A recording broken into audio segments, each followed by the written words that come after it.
존경하는 국민 여러분, 그리고 언론인 여러분, 오늘 사법부는 이재명 더불어민주당 대표의 공직선거법 위반 혐의에 대해 2심에서 무죄를 선고했습니다. 법원이 이재명 대표에게 면죄부를 준 것입니다.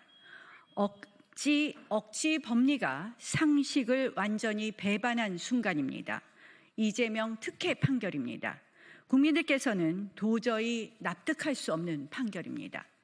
봐주기를 작정하고 결론을 무죄로 내놓고 억지로 법리를 꿰맞춘 판결이라 할 수밖에 없습니다.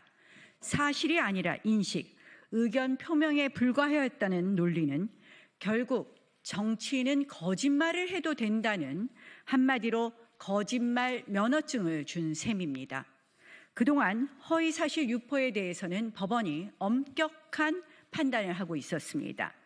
정직성이 정치인에게 가장 중요한 덕목으로 보아온 것입니다.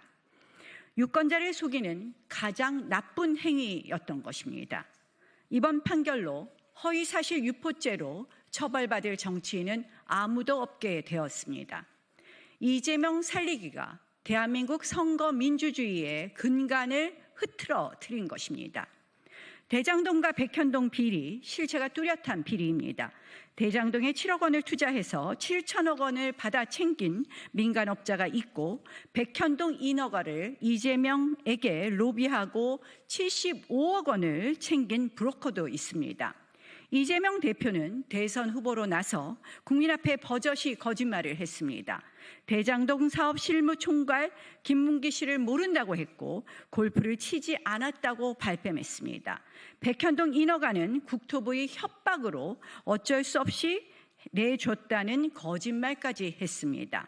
특히 재판부는 백현동 사건은 유례없는 4단계 종상향을 백현동 로비스트 김인섭이 등장한 후에 한 것이 명백함에도 이것이 국토부의 협박에 의한 것이라는 이재명 대표의 주장은 국토부의 공문의 내용이 담고 있는 사실이 아니라 바로 판단에 불과한 것이라며 무죄를 선고했습니다.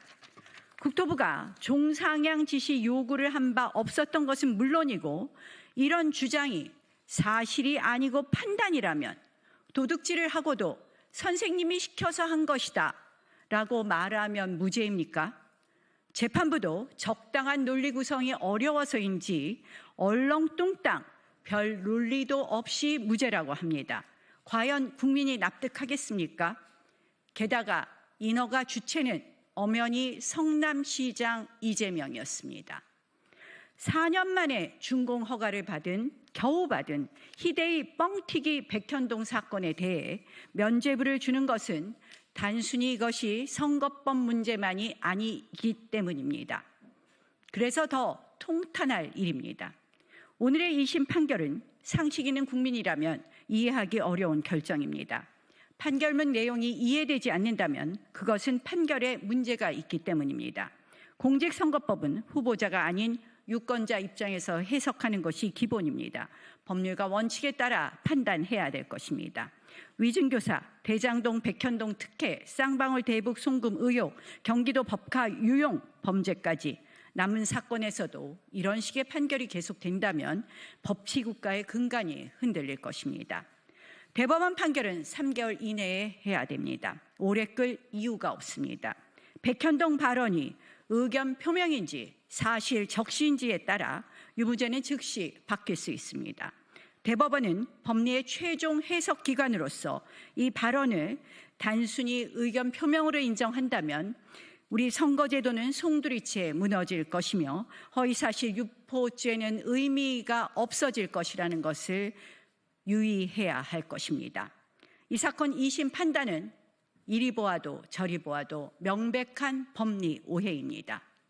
대법원에서 반드시 정리될 거라고 믿습니다.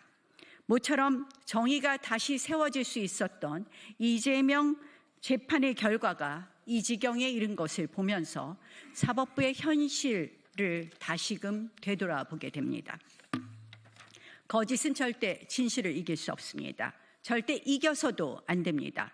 대법원은 하루빨리 신속하고 엄정한 판결을 통해 이번 판결의 법리적 오류를 바로잡고 무너진 법치주의 원칙을 회복해야 합니다. 국민과 함께 끝까지 지켜보겠습니다.